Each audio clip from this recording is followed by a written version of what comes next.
Selamat sore Ibu Bapak, para suster, remaja, dan anak-anak yang terkasih dalam Kristus. Sore ini kita akan mengikuti ibadah tobat sebagai perwujudan tobat kita dan karunia pengampunan yang akan dipersembahkan oleh Pastor Benediktus Yogi Wandono SCY. Sebelum ibadat dimulai, mohon dipersiapkan puji syukur nomor 25 dan 27. Marilah kita berdiri untuk memulai ibadat tobat ini di sore hari ini.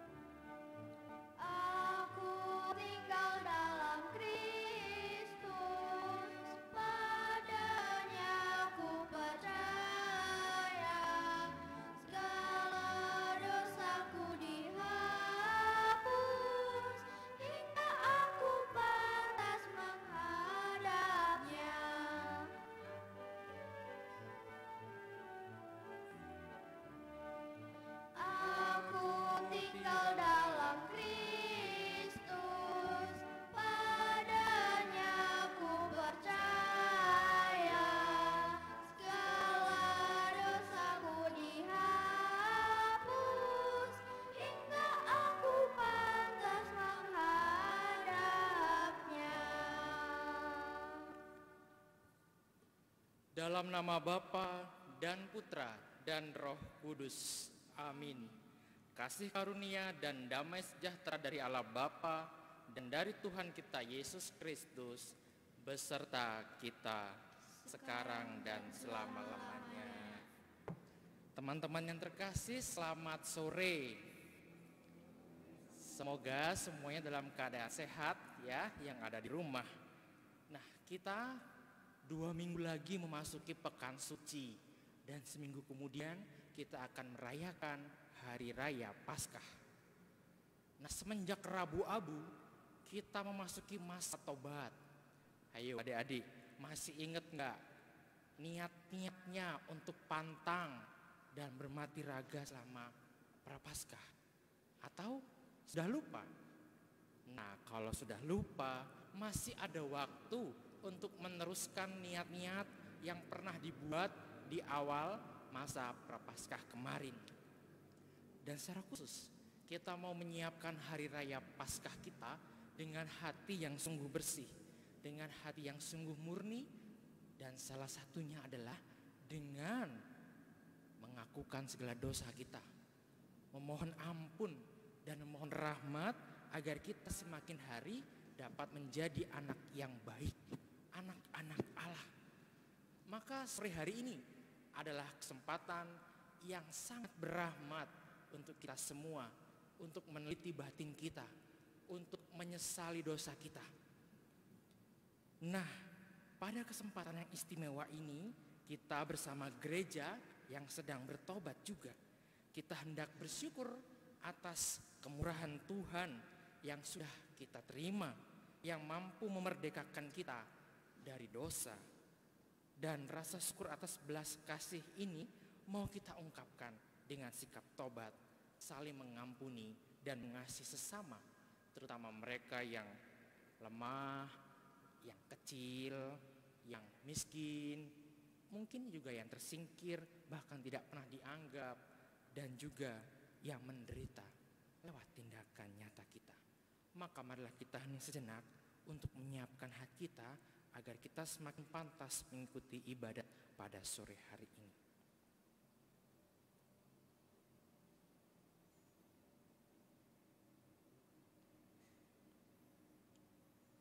Marilah berdoa. Allah Bapa yang Maha Baik, kami berkumpul untuk menghadap-Mu. Terima kasih atas orang tua, bapak dan ibu guru, teman-teman, kakak, adik yang telah Engkau berikan kepada kami. Mereka sangat baik dengan memperhatikan, menyayangi, dan mencintai kami. Mereka membantu kami belajar, terlebih orang tua kami yang sudah berusaha mencukupi kebutuhan kami. Kami sangat menyesal karena sering lupa kepadamu dan kurang membalas cinta mereka. Kami ingin seperti Yesus, menjadi sahabat yang baik dan setia bagi semua orang. Kami mohon ampunan-Mu demi Yesus Kristus, Putra-Mu, Tuhan dan pengantara kami. Amin.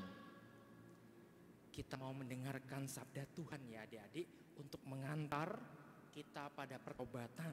Kita mau mendengarkan sabda Tuhan. Tuhan sertamu dan serta rohmu. Inilah Injil Yesus Kristus menurut Yohanes. Dimuliakanlah Tuhan. Seperti Bapa telah mengasihi aku, demikian juga aku telah mengasihi kamu. Tinggallah di dalam kasihku itu. Jikalau kamu menuruti perintahku, kamu akan tinggal di dalam kasihku. Seperti aku menuruti perintah Bapakku dan tinggal di dalam kasihnya. Semuanya itu kukatakan kepadamu, supaya sukacitaku ada di dalam kamu dan sukacitamu menjadi penuh. Inilah perintahku, yaitu supaya kamu saling mengasihi sama seperti aku telah mengasihi kamu. Tidak ada kasih yang lebih besar daripada kasih seorang yang memberikan nyawanya untuk sahabat-sahabatnya. Kamu adalah sahabatku jikalau kamu berbuat apa yang aku perintahkan kepadamu. Aku tidak menyebut kamu lagi hamba, sebab hamba tidak tahu apa yang diperbuat oleh tuannya. Tetapi aku menyebut kamu sahabat, karena aku telah memberitahukan kepada kamu segala sesuatu yang telah kudengar dari Bapakku. Inilah perintahku kepadamu, kasihilah seorang akan yang lain. Demikianlah Injil Tuhan. Terpujilah Kristus. Adik-adik yang terkasih, sebelum Romo memberikan renungan untuk menghantar pada pertobatan kita, nah ini ada teman-teman Romo yang hadir di gereja. Mereka ini mau menampilkan sebuah drama singkat yang semoga nanti semakin menyadari kita betapa pentingnya kita bertobat, betapa pentingnya kita mendengarkan suara Tuhan agar kita menjadi anak-anak Tuhan yang baik. Maka mari kita lihat ya, silahkan teman-teman.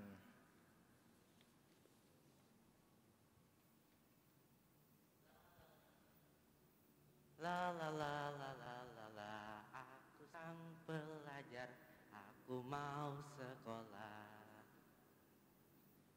Wah, sudah jam 7 nih. Aku harus belajar. Kata ayahku, jika aku rajin belajar, aku bisa menjadi apa aja. Aku bisa menjadi polisi, bisa menjadi dokter, aku bisa menggapai cita-cita. Makanya aku harus belajar. Wah, anak pintar. Inilah kewajiban seorang pelajar. Belajar dengan sungguh-sungguh, pasti bisa menggapai cita-cita. Ayo Niko, semangat belajar. Yuk, fokus belajar.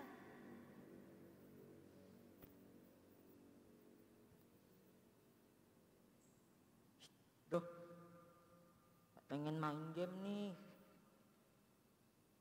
Seru loh main game. Main game aja lah daripada belajar. Lebih seru. Ayo main game aja. Hei, jangan mau denger godaan dia.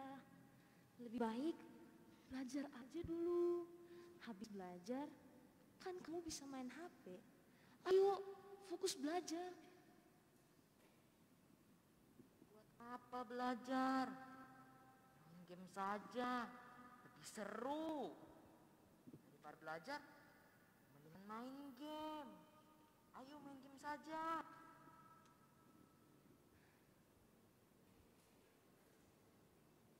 Aduh, pusing banget nih.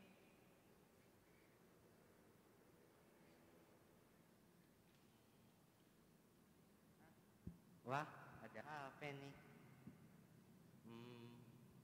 Main game atau belajar ya?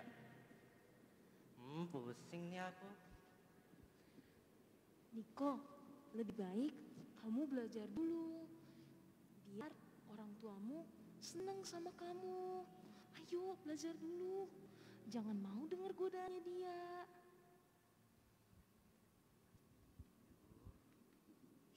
Bro, buat apa belajar? Nikmati saja hiburan itu. Gak usah belajar. Lebih enak main game daripada belajar. Udah belajar, udah main game aja.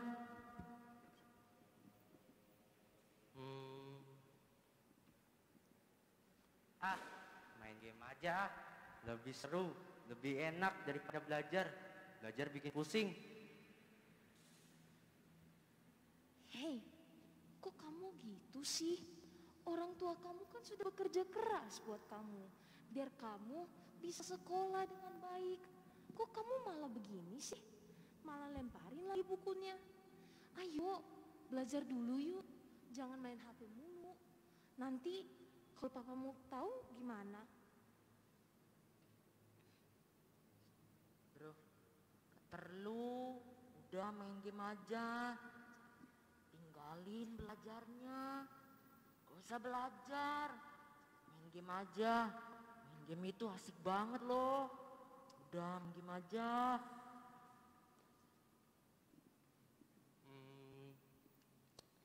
Gak usah belajar main game aja. Banyak kok orang yang pintar di sana. Ya main game aja, seru. Hei Niko, katanya kamu mau kejar cita-cita kamu. Kalau kamu mau kejar cita-cita kamu, salah satunya adalah belajar, bukan main HP. Ayo belajar dulu, jangan urusin HP mulu dong. Nanti kalau papamu tahu gimana? Ayo belajar dulu yuk. Niko, buat apa mengejar cita-cita? Di luar sana masih banyak ada orang yang pintar. Mendingan kamu main game saja. Main PUBG, Free Fire, Mobile Legends. Itu game asik-asik banget loh. Udah main game aja, tinggalin belajarnya. Hei Niko, jangan mau dengar godaannya dia. Mendingan kamu belajar dulu deh. HP-nya dilepasin dulu. Ayo baca-baca. Dikit lagi. Ayo belajar dulu. Jangan main HP mulu. Wah, seru banget gamenya. Asik nih. Enakan Niko main game daripada belajar. Udah main game aja. Mumpung mama sama papa kamu gak tahu. Mereka gak tahu kalau kamu lagi main game. Udah main game aja. Hei, sadar dong. Kamu seharusnya belajar. Sekarang waktunya belajar, bukan main HP. Ayo. Niko, ayo sadar. Belajar dulu. Aduh, gimana ini? Udah Niko, gak usah dengerin. Dengerin aku aja. Dengan main game daripada belajar. Seru kan daripada belajar? Seru kan? Wah, seru banget gamenya. Asik nih. Wah, satu kot datang. 3 kenok. Satu kenok. Satu orang lagi. Gas, madu orangnya di rumah kayu. Yeay, boya. Yeay, aku menang, kamu kalah. Teman-teman, dengar ya. Kalau ada setan di samping kamu, jangan mau dengar godaannya. Hei teman-teman, tunggu waktu dan saatnya. Saya akan datang untuk menggoda kalian semua. Ingat itu.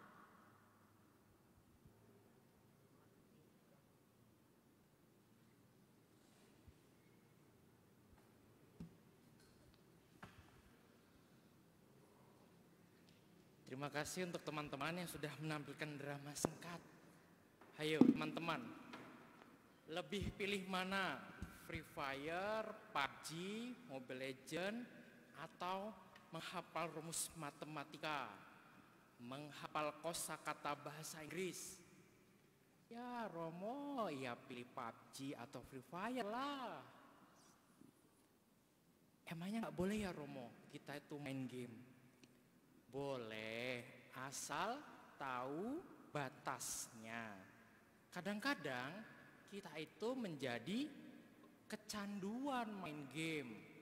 Nah, nanti akan ada akibatnya. Misalnya ketika disuruh mama papanya belajar, lalu membantah, lalu marah-marah, lalu ngambek. Kalau nggak belajar, karena main game, nanti ketika ada ujian, mencontek, sukanya apalagi copy paste punya temennya atau dari Google. Jadi melahirkan dosa-dosa yang lain kalau kecanduan. Menarik tadi dalam drama tadi ya. Sisi kanan, sisi kiri, ada malaikat, ada iblis. Ternyata Tuhan Yesus pernah digoda oleh iblis saat dia berpuasa 40 hari di padang gurun. Salah satu godaannya kan ada tiga ya. Salah satu godaannya adalah mengubah batu menjadi roti. Coba bayangkan. Orang yang sedang lapar digoda untuk makan. Itu tawaran yang menarik. Berbeda jika orang sedang digoda dengan makanan. Mungkin tidak berpengaruh. Teman-teman yang terkasih, itulah cara kerjanya iblis. Cara kerjanya penggoda. Dia tahu titik lemah orang yang mau digoda. Itu sama seperti orang berperang. Kalau orang mau berperang, seorang panglima perang harus tahu titik lemahnya lawan supaya bisa menang. Demikian juga si penggoda tahu kelemahan kita dan kita pasti digoda di dalam kelemahan itu. Maka sadari dulu, apa sih kelemahanku? Oh, sekarang itu Romo belajarnya online terus, capek, bosen. Naik titik lemah kita, gampang bosan, gampang capek, sehingga kita pasti akan digoda dengan berbagai macam hiburan. Oh, kelemahanku itu ternyata sulit berkomitmen Romo. Misalnya, aku mau belajar dari jam 7 malam sampai jam 8. Digoda. Kayak tadi, seharian kan udah belajar, emang gak capek? Main game lebih seru loh, itu temenmu udah nunggu. Buka Instagram yuk, lihat foto-foto, lihat instastory-nya teman. Atau mau goyang TikTok, begitu menggoda ketimbang menghafal kosakata bahasa Inggris lah, rumus matematika. Kalau teman-teman kelemahannya adalah selalu ingin menang sendiri, maka akan selalu diberi alasan untuk membantah nasihat orang tua. Udah mau apa-apa itu biar aja lah ngomel-ngomel, dengerin aja. Atau bilang sama papa, aku mau bebas, aku capek semuanya ini. Kalau kita kelemahannya adalah mudah marah, maka kita akan goda juga untuk marah aja. Kamu tuh pengen bahagia kok hidupnya, jangan ada orang yang melarang-larang. Kalau kita merasa pengen jajan, sementara uang jajan kita itu kurang, kita akan selalu dibuat tergoda mengambil apa yang bukan menjadi hak kita. Itu ada uang 20.000 di atas laci, di dalam laci maksudnya, punya mama gak tahu, lupa itu punya duit 20.000 di situ, ambil aja untuk beli es boba. Kalau apalagi kelemahannya adalah sulit berkata jujur, maka akan digoda untuk berbohong. Ditanya mama papanya, udah kerja PR-nya? Sudah mah, aman? Padahal belum. Tadi malam tidur jam berapa? Tidur jam 10 kok. Padahal jam 12 masih main game. Kalau kita kelemahannya adalah suka mengejek teman, suka menghina apalagi membuli, kita pasti akan digoda. Sasar empuk nih, dia hitam, dia pantas diejek. Maka teman-teman akui titik lemah teman-teman di mana. Sehingga bila penggoda datang, kita memiliki benteng yang kuat untuk melawannya. Di dalam bacaan Injil tadi, tugas kita apa? Tugas kita adalah mengasihi sesama. Maka itulah yang harus kita buat, bukan membohongi, bukan mengejek, bukan marah-marah, bukan membantah. Yesus sendiri di dalam Injil selalu tegas mengusir roh jahat, bukan memberinya waktu kepada iblis penggoda tinggal lama-lama di dalam tubuh kita. Dan roh jahat itulah seperti tadi dalam drama, bentuknya macam-macam hadir dalam diri kita. Kemalasan, kemarahan, kesombongan, dendam, serakah, dan kebencian. Jadi roh jahat itu bukan dalam bentuk roh-roh harus seperti yang ada dalam film-film misteri itu, film-film horor, tetapi dalam bentuk godaan. Maka bertanyalah, apa yang aku lakukan ketika aku digoda? Apakah aku tegas mengatakan tidak, atau justru mengulur-ngulur waktu untuk bercakap-cakap dengan si penggoda? Seperti tadi, aku main HP, apa belajar ya?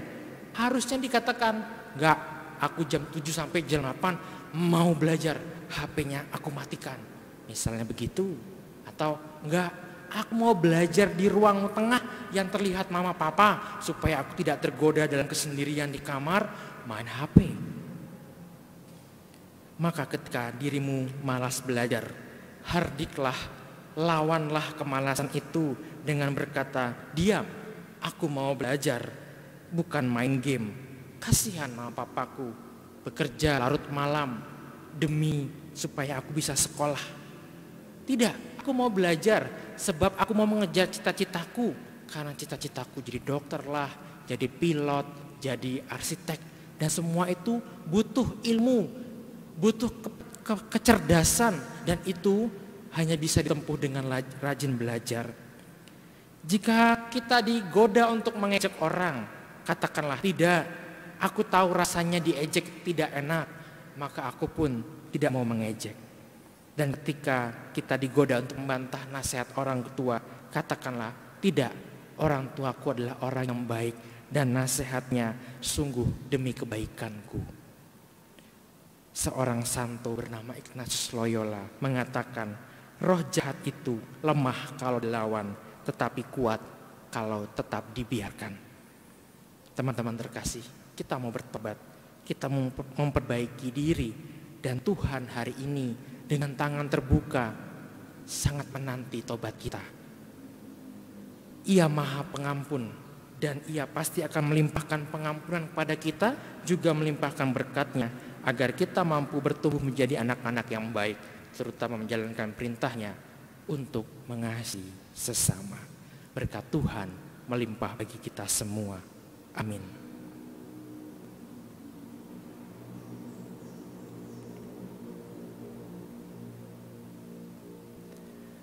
Teman-teman yang terkasih, marilah sekarang kita melakukan pemeriksaan batin secara pribadi.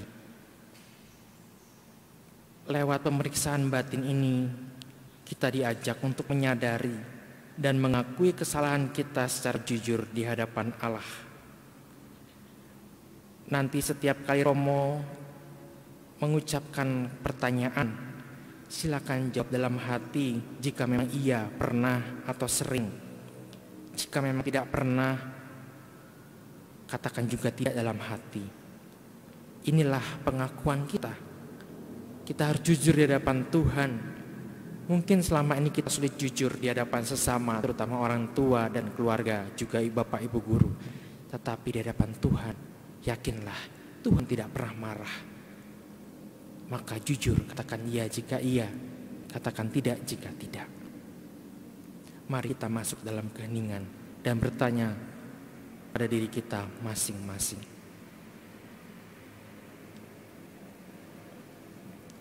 Teman-teman yang terkasih, berkat Tuhan begitu banyak yang telah kita terima. Pertanyaannya, sudahkah aku berdoa setiap hari untuk bersyukur? Atau aku sama sekali tidak pernah berdoa, bahkan untuk sekedar buat tanda salib, sekedar doa makan, aku pun tidak pernah. Teman-teman terkasih, perayaan Ekaristi adalah puncak hidup Kristiani. Apakah selama masa pandemi ini aku selalu rajin ikut misa online atau ogah-ogahan, bahkan tidak pernah, atau misa tapi sambil tiduran?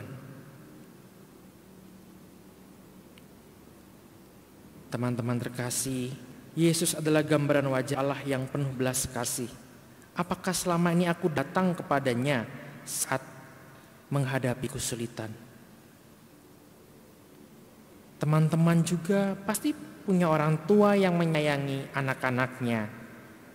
Pertanyaannya, kalau mereka menasehati kita, menegur dan membimbing kita, apakah aku mendengarkan dan patuh pada mereka, atau justru membantahnya? Orang tua pasti sedih setiap kali nasihatnya dibantah, karena mereka yakin bahwa nasihatnya untuk kebaikan kita. Teman-teman juga punya rumah, dan pasti kalau rumahnya bersih sangat senang. Apakah selama ini aku terlibat menjaga kebersihan rumah? Mau ikut cuci piring, mau ikut menyapu, ngepel, atau aku justru seperti bos yang mau dilayani, terutama jika ada pembantu? Mbak aja yang bersihkan semuanya, taruh pakaian sembarangan, buang sampah sembarangan. Kalau teman-teman punya hewan dan tumbuhan di rumah yang dipelihara, apakah sudah juga memperlakukan itu dengan baik, atau malah menyisanya, rusaknya?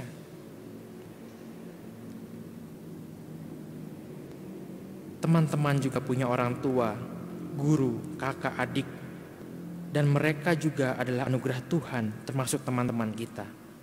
Sudahkah kita mengasihi dan menyayangi mereka dengan segala kekurangan dan kelebihan mereka, atau hanya mencintai kelebihan mereka, kekurangannya tidak? Kita punya bapak ibu guru, orang tua kita di sekolah. Sudahkah aku patuh menghormati mereka, atau justru menyepelekan hal yang sederhana ketika apakah aku selalu mendengarkan pelajaran walaupun online, membuka kamera, taat? Apakah aku juga taat pada peraturan sekolah?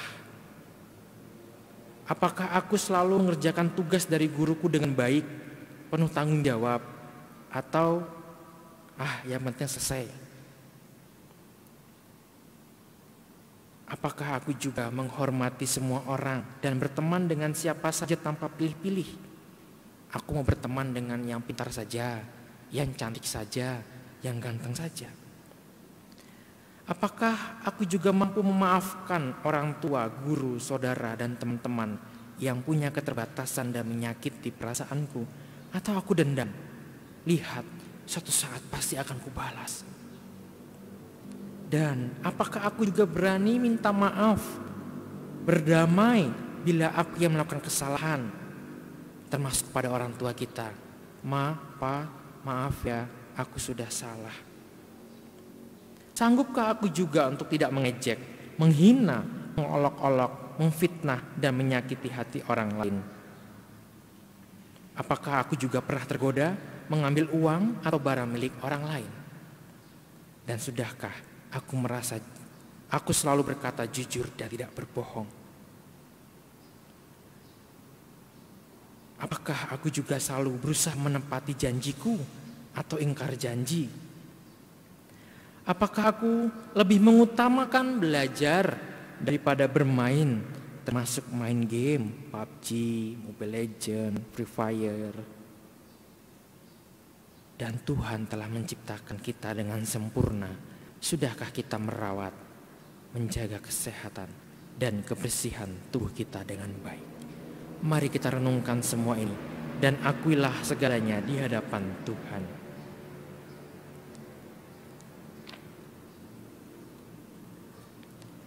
Teman-teman yang terkasih, marilah kita mengakui tobat kita dengan mendoakan doa tobat dari puji syukur nomor 25. Allah yang Maha Rahim, aku menyesal atas dosa-dosaku. Aku patut Engkau hukum, terutama karena aku telah tidak setia kepada Engkau yang Maha Murah dan yang Maha Pengasih dan Maha Baik bagiku. Aku benci akan segala dosaku dan berjanji dengan pertolongan rahmat-Mu hendak memperbaiki hidupku dan tidak akan berbuat dosa lagi. Allah yang Maha Murah, ampunilah aku orang berdosa. Teman-teman yang terkasih, atas petunjuk penyelamat kita dan menurut ajaran ilahi, maka beranilah kita bernyanyi.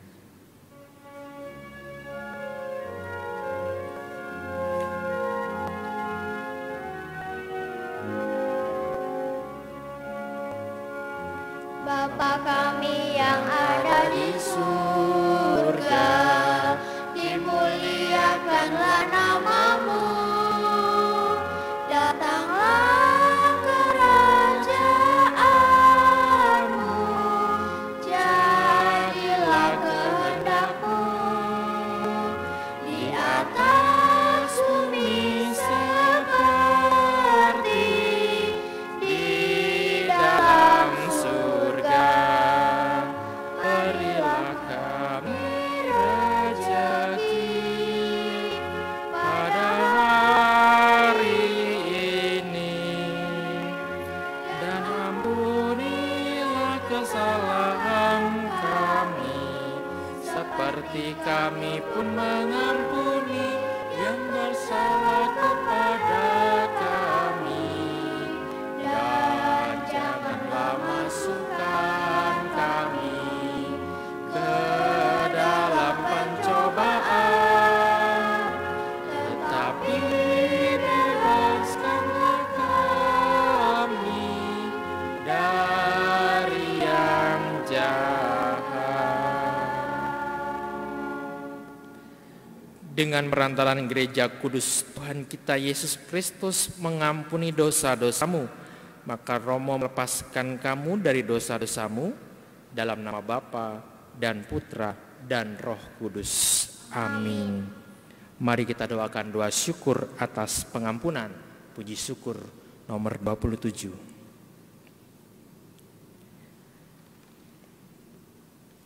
Allah Bapa yang Maha Rahim, Engkau tidak menghendaki kematian orang berdosa. Sebaliknya Engkau menghendaki supaya kami bertobat dan hidup. Maka Engkau mengundang orang berdosa untuk bertobat, dan kepada kami yang bertobat Engkau melimpahkan pengampunan. Kesalahan kami Engkau hapuskan dan dosa kami tidak Kau ingat lagi. Terima kasih Tuhan, ya Allah, atas pengampunan yang Kau berikan kepada kami.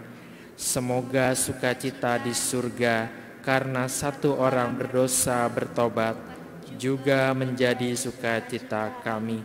Semoga sukacita pengampunan ini mendorong kami selalu hidup rukun dan damai dengan seluruh umat-Mu. Ya Allah, perkenankanlah kini kami pergi dalam damai dan selalu ingat akan sabda Putra-Mu yang menghendaki kami tidak berbuat dosa lagi. Amin. Marilah berdoa. Allah yang Maha Rahim, kami telah mengungkapkan tobat kami kepadamu. Kami berjanji untuk mengikuti-Mu dan mematuhi perintah-Mu dalam perkataan dan perbuatan kami sehari-hari. Kami akan bersungguh-sungguh mengasihi-Mu, berbuat baik kepada sesama dan alam ciptaan, sehingga kami dapat menjadi berkat bagi siapapun. Kami percaya Engkau mendengarkan dan bersedia mengampuni segala dosa-dosa kami dengan pengantaran Kristus Putra-Mu terkasih, Tuhan dan Juru Selamat kami. Amin. Teman-teman terkasih, ibadat tobat sudah selesai. Kita mengucapkan terima kasih kepada sesi katekese, sesi komsos yang sudah menyiapkan ibadat ini. Dan semoga pertobatan kita semakin memampukan kita untuk menjadi anak-anak Allah yang baik, terutama mempersiapkan hari kebangkitan Yesus Kristus. Kita mohon berkat Tuhan. Tuhan beserta kita sekarang dan selama-lamanya. Semoga Tuhan memberkati kita, memberi pengampunan kepada kita, mengantar kita ke hidup yang kekal. Bapa dan Putra dan Roh Kudus. Amin. Teman-teman, dengan demikian ibadah tobat kita sudah selesai. Syukur kepada Allah. Marilah kita saling mengasihi, berbuat kebaikan dan menjadi berkat bagi semua. Amin.